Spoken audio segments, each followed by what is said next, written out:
If you want to edit quick settings or the control center on a Nothing Phone 3a, then first of all, of course, we want to go to quick settings. So let's swipe from the top once and then the second time.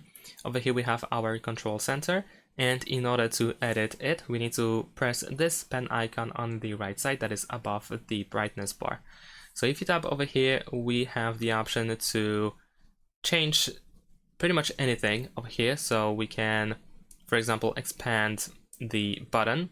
So as you can see, we can tap in the bottom right corner or bottom right side of the button in order to expand it, for example, to make it bigger or shorter.